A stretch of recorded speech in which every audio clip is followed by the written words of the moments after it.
টাঙ্গাইল এলেঙ্গায় বয়ানে গেলাম, যেই বাসায় খাবারের ব্যবস্থা করেছে, বাড়ি এত সুন্দর, চোখ ধাঁধানো বাড়ি, দেখলেই কলিজা ঠান্ডা হয়ে যায়।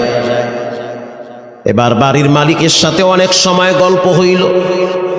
বাড়ির মালিক বলতে আছে, হুজুর আমি কাঁচা তরকারি বিক্রি করতাম, কাঁচা তরকারি বিক্রি করে করে আমার পেট চালাইতাম, কাঁচা তরকারি বিক্রি করে এত দামি বাড়ি কেমনে বানাইছেন?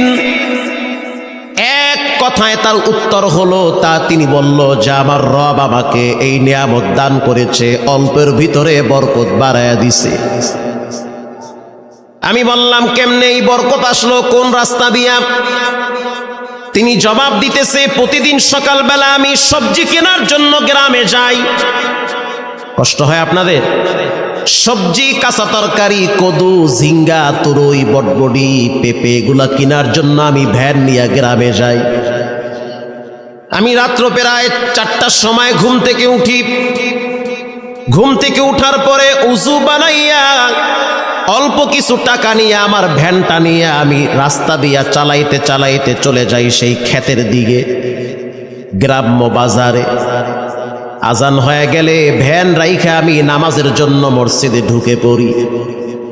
নামাজ শেষ হওয়ার পরে আবার আমার ভ্যান নিয়ে আমি আমার গন্তব্যে রওনা হই। ঘটনাক্রমে একদিন সুবহ সাবেকের আগে এখনো পর্যন্ত সূর্য ওঠে নাই। রাস্তা দিয়ে আমি হাঁটতেছি, কিছু দূর যাওয়ার পরে একজন বৃদ্ধা মহিলাকে দেখলাম লাঠিতে ভর দিয়ে দাঁড়িয়ে আছে।